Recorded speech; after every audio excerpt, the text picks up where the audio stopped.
Needle Wrestling, lots to get into today. Robin Lundberg, Gene Sherry, Dave Sepperson. We've got Sting's retirement. We'll talk where he ranks. Darby Allin's, I don't know what you would call it, his stunt, I guess, I suppose. The SmackDown Bloodline segment, but that relates to the news of the day, and that is Paul Heyman being inducted into the WWE Hall of Fame in Philadelphia, which is appropriate enough. I know you guys are going to disagree with this, but I think Paul Heyman has become bigger post ECW than what he did with ECW. I believe more people know him for being the wise man with Roman Reigns and managing the beast Brock Lesnar than what happened in ECW.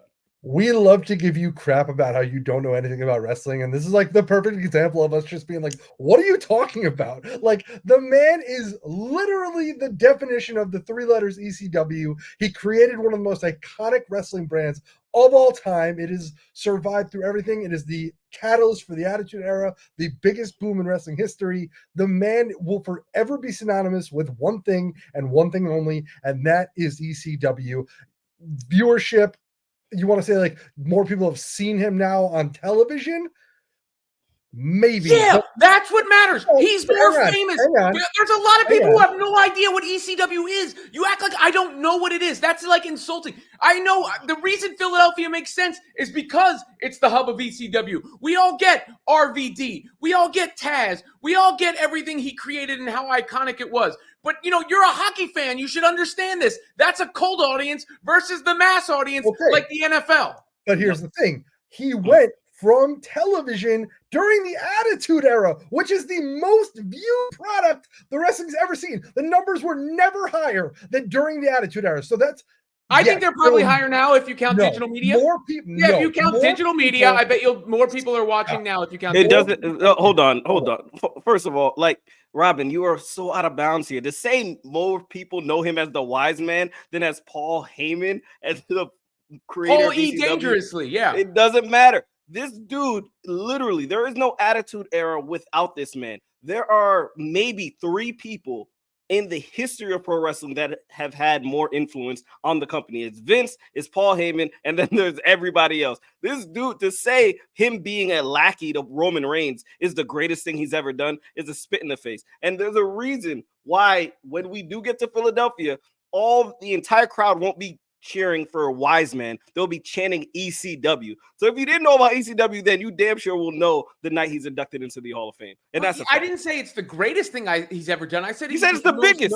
He's because he's more known for that now than any. Yes, he's a lackey. He's a lackey.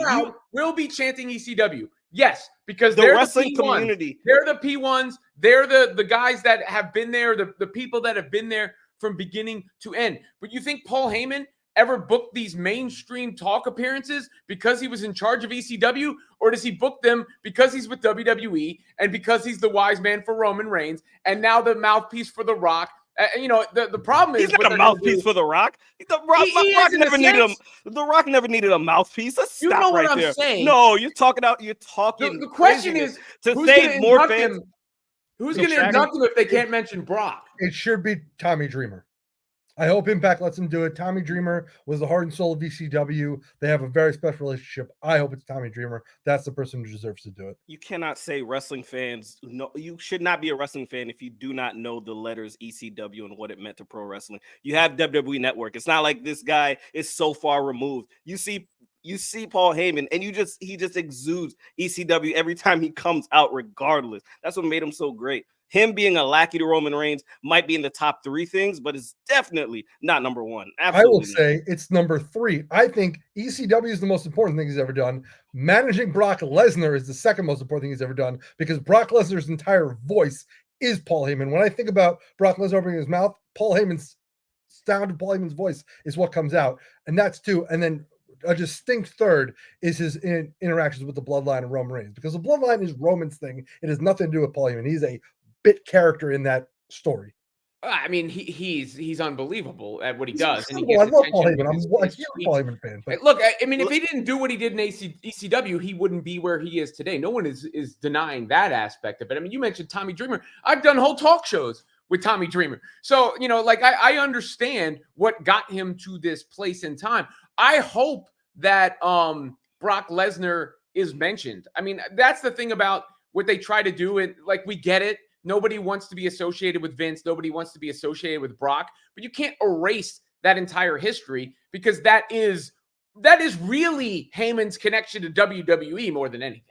Nah, I disagree. There is no Brock Lesnar without Paul Heyman. Paul Heyman would have been just fine without Brock Lesnar, if you ask me. Paul Heyman is the greatest manager of all time. You take him away from the bloodline, he still would have been going to the Hall of Fame. What this man has been able to do, his ability to just put someone over with just words we've never seen anything like it, and I don't think we're ever going to see something like that again. Yeah, Gene said something similar before, and I'll double down. Like, when you talk about the most influential people in the world of professional wrestling, behind the curtain, not the guys and gals on the screen who are wrestling, but like promoters, bookers, like, I can make a very strong argument. Vince McMahon is number 1, and Paul Heyman is number 2, with Eric Bischoff 3. Like, what Paul Heyman built and the way he changed wrestling, it cannot be emphasized enough. Like, he is a genius. He had help on WWE. He was one of the lead writers of SmackDown for a long time. He wrote the shows. Like, he's been influential in building characters in WWE. Some of the most influential people. CM Punk, one of the biggest stars in the world, would attribute a lot of the things he's gained because of his work with Paul Heyman. Like, he is so important to the history of pro wrestling. It cannot be overstated enough how amazing his contributions have been. Who's arguing with that? Who's this? No, I didn't say he wouldn't be anything without Brock. I'm saying Brock Lesnar is such a significant part of his career. It doesn't make sense to try to erase it as if it didn't happen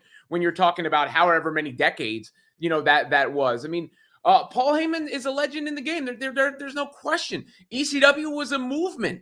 There's no question. It was the indie movement. It was what we're going to talk about with Darby Allin wouldn't happen without ECW, right? Like, ECW laid the foundation for that style of thing, that rebel wrestling. AEW, and the hardcore fans who are supporting AEW before WWE wouldn't exist without ECW. Yeah, I'm just saying, if you're putting down Paul Heyman's greatest hits, his version right now, he's kind of retired. He's kind of chilling, letting Roman do his thing. This isn't the best version of Heyman. Like, we've seen Heyman at his best, and this ain't it. But it's still incredible. That just shows how good he is. I just can't wait to see his speech and the things he's going to say. I hope he lets it rip. I hope they give him a lot of time, because the stories this man has, the amount of people he's influenced across the entire business, he deserves. I hope he's the headliner. Like, quite frankly, to me, I don't need any other big names like Paul Heyman. I don't care that he was never a professional wrestler. His impact in the industry is worthy of being the number 1 guy on this show, and I hope he gets that spot. Well, I think it's between he and Bobby the Brain Heenan when it comes to managers, and then you factor in what Paul Heyman did as a promoter, and that is that's the story of what he accomplished. Speaking of stories, we've got the Bloodline segment from SmackDown on Friday, which, if you said that was the greatest professional wrestling segment in the history of the business, I wouldn't necessarily argue with you.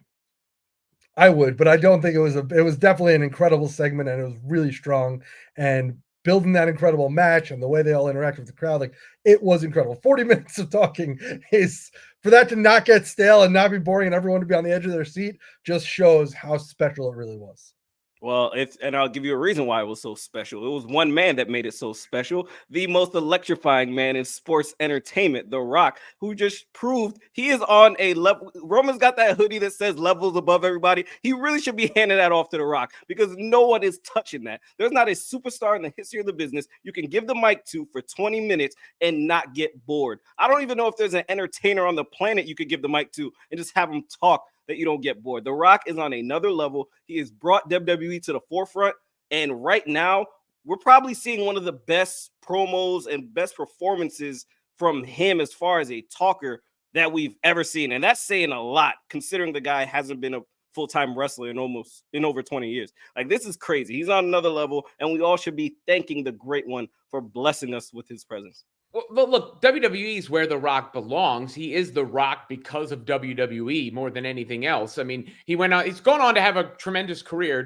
You can't take that away from him. He's made a ton of movies, but his entire persona, his entire fan base, his entire fame is built on what he did in professional wrestling, and he is great at it. I mean, to stare down that camera for that Instagram post for 20 minutes. There ain't many people, if any people, who ever walked the face of the earth that can do that. But I think that segment was great for beyond just what The Rock brought. I mean, he was hilarious, the cracked end with popcorn and all the shots at the audience, but it was also the storyline build because Roman comes out, asked to be acknowledged by the crowd several times. By the way, they were loud. And this is not him not getting that feedback. It's his character starting to get jealous of The Rock because he put on a great performance. You could see it in his face. He was starting to get irritated by The Rock and the attention he got. To go back to Paul Heyman, who said, no, you can't leave, Roman. He's still got to come out. The Rock's still got to come out. Then you have The Rock come out, lay the groundwork for the tag match. We were all wondering what was going to happen with these guys at WrestleMania. And I think that stipulation sold that match, where it made it feel really important. It also makes WrestleMania feel like a two-night event, not two separate events. And then you had Roman say to The Rock, you got to acknowledge me, which I didn't see coming. Yeah, I thought it was good in two parts. You're right. The acknowledgement from The Rock elevated Roman onto his level. Maybe not all the way, but like a little bit higher. And that's always good because you don't want Roman to dip down. He has been so important to this company and the story for so long that you don't want Rock to overtake him. But I agree. I've been on record saying I didn't love this tag team match as an idea. I kind of was like, it's not really worth it. But like adding that stipulation where we get potentially the bloodline rules, which just sounds incredible. And I think everybody now wants to see it. That really did elevate it where like now I went from wanting Cody to win. I kind of want the bloodline to win, if that makes sense. Because, I mean, yes, Cody versus Roman one-on-one would be great, but Cody versus Roman with just shenanigans of like everything could be 500 times better. Which is why I think this was the plan all along, man. Like, how else could you run it back? You could not run it back the same exact way you did last year. Now that you have these stipulations and you got The Rock involved, you even got the World Heavyweight Champ Seth Rollins involved, you've got a whole mess of just confusion and intrigue from the entire WWE universe. I'm excited. But yeah, if we're looking back at that segment, I think 5 years from now, we're going to look back at that as a top 5 segment in WWE history for sure. It also set up the Roman Rock match that is surely coming down the line, right? I think Cody eats the pin on night one. I do. And then he has to overcome the bloodline rules in order to finish his story, which The Rock doesn't really care about too much. Yeah, it's gonna be a great WrestleMania, and you know, Gene, you and I are gonna just agree to disagree forever on was this play, was it not? I'm not gonna hijack the pod. All I'm gonna say is it was clearly Seth Rollins versus CM Punk. It is no longer that, so clearly stuff changed. Regardless, whatever people want to think about how long this has been planned for, the plan is working because this is going to be a great WrestleMania. Two great cards of potentially Saturday and Sunday, because now you might get Seth and Drew on night 2 along with Cody and Roman. And I thought for sure Seth and Drew was going to be the main event of night 1, but now the tag team match night 1, both those title matches on night 2, plus Bayley, Rhea, all these great stars. So like it's going to be quite a 2 nights of wrestling. Yeah, no doubt. Meanwhile, there was wrestling last night, AEW Revolution, the final match for Sting, which received a lot of attention. And I'll say this, 2 things. One, for all the flack AEW has gotten, and I think a lot of it rightfully so, they've handled Sting pretty well.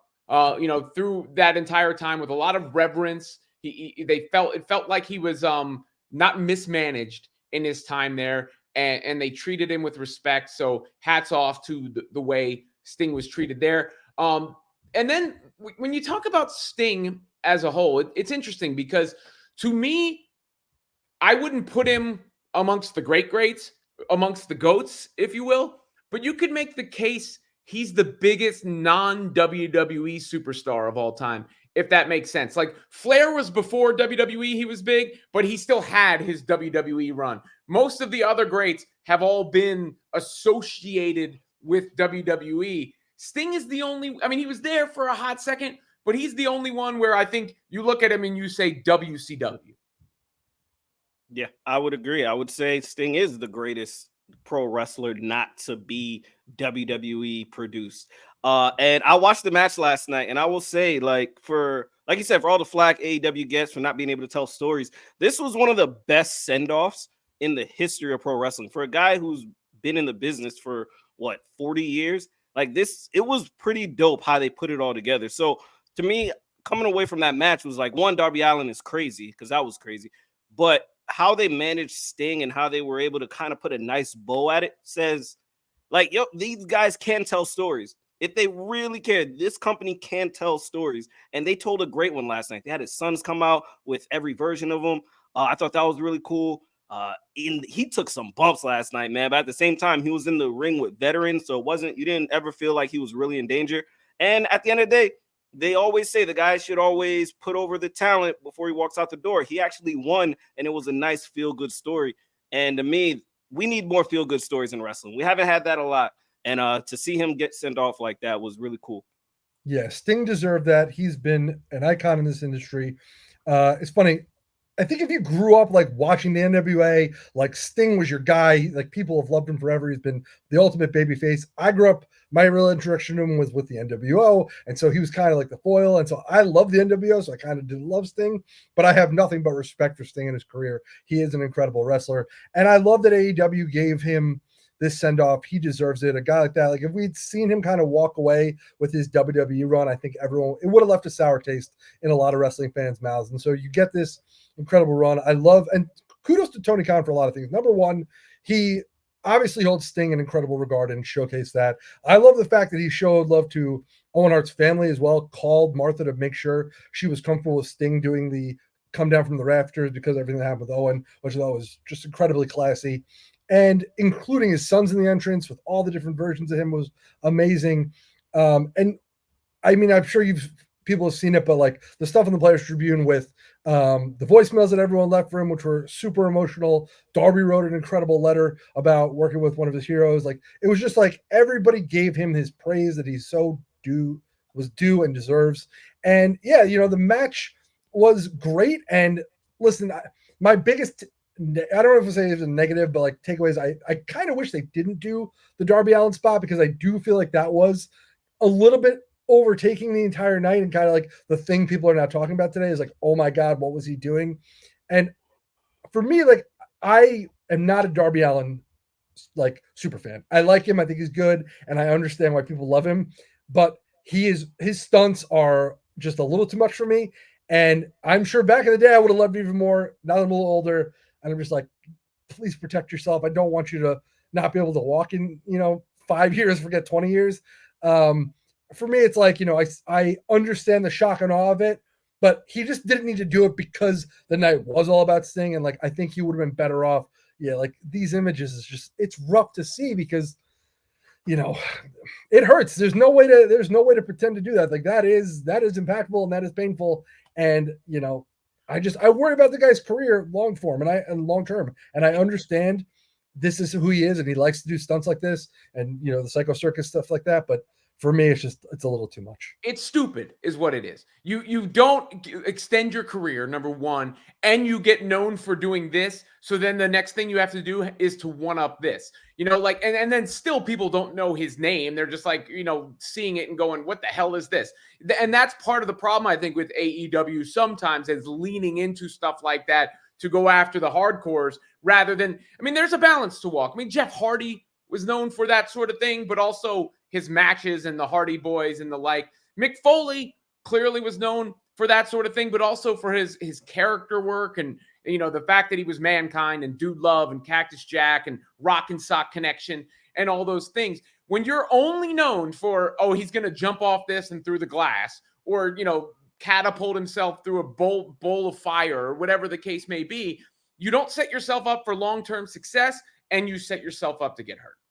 Yeah, I'm curious why AEW continues to allow Darby Allin to put his life in danger because that's what he's doing. Like, granted, anything can happen in a AEW ring at the end of the day, right? One bad bump could really end someone's career, but it feels like Darby Allin, like you're known. I don't agree with the fact that no one knows his name. People know who Darby Allin is. He's a talented dude, and I feel like he doesn't need to take these risks as much as he's doing. I don't mind a big spot here or there. But to jump through a glass on a night like last night, which was already billed to be a great event, it didn't matter. Sting could have just sat in the ring last night and talked for 30 minutes and people would have been cool. Like he didn't need to jump through a glass or from a ladder last night. And to me, that almost, if If he seriously got hurt, that's the biggest thing I took away from it. Had he gotten really hurt, then you would have taken the whole night away from Sting. And that, to me, that wasn't worth the risk. Yeah, that's a really fair point. Right?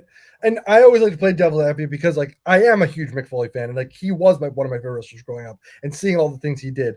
So like there are like GCW fans who like love death match wrestling. There's always another side of it for the people who really do crave that and like love it and appreciate it. And I respect that. But I also come from the side of like, hey, just because you could do it doesn't mean you always should. There's a balance, and he's done a lot of incredible things, and he is a great wrestler, and I want to see him have some more of those matches rather than just like these really big spots. But the one thing I did really like about this, the way they booked this, was because Sting did win and he got to like go out on his own terms. Now they said they're vacating the tag titles, so they're going to have a tag tournament, which means they're going to get new champions. And I love that because that's thinking forward, progressing the story of, okay, now we can put over some new teams. Who's going to win that? Like, I'm very excited. They do a tournament for everything. I mean, there's always a tournament. It makes sense, though, Rob. It makes sense. What do you want to do? You want Darby Allin to defend it by himself? What are you talking about? Well, here's the thing I would say, though, on this, going back to the spot thing for a second. You say those for when they're needed, for when they elevate what you're doing. In this case, in a way, it's almost selfish because it is what is the lasting impression of. I saw TMZ post the Darby Allin spot. They didn't post Sting's send-off. And if it was Darby Allin at Wembley in his, biggest match of his career, and he does that spot, okay. Like if you're doing it once a year, whatever the case may be, in break glass in case of emergency, I guess is the way I would put it. Sure. But on that show, which was meant to honor Sting, it just wasn't necessary. I will say though, I don't want to paint that it could have been selfish because it's very possible that Sting wanted this last match to also help elevate Darby. Like they clearly have a very good friendship, and he has done everything he can to help, make this guy even more believable and work with him, and I'm sure show him incredible tricks of the trade. But this match was also a chance to spotlight Darby because while Sting was leaving, Darby is staying, and he is the guy who's going to potentially be the face of AEW. They're going to push forward. So for everyone who's watching AEW to see Sting's last match, you also want to highlight Darby and say, hey, look at this next guy we have who, Sting personally says is the guy. So I don't want to say it's selfish, maybe not the smartest decision, but I understand why they did. Yeah, because you got wrestling fans that say, hey, why are these old guys taking so much attention? Why don't they highlight these young guys? Granted, Darby, if he got his spotlight last night, was that the best way to do it? I don't think it was, but at the end of the day, like he is there, as Sep said, he is going to be the guy moving forward, and Sting clearly gave him his praise during the match, after the match. So he's got next. Hopefully, I just hope he takes a safer route next time. But you can get that attention without doing, like, look at Tiffany Stratton. Oh, no one's disagreeing with that. No one's disagreeing with that. Tiffany Stratton came in there, showed her stuff. She did some high flying acrobatic maneuvers, but nothing to the extent of what he did. And I guess that's the point. For sure. Needle Wrestling, like and subscribe. Make sure you check it out, share, comment, all that. We'll be back with another episode soon as we are on the road to WrestleMania.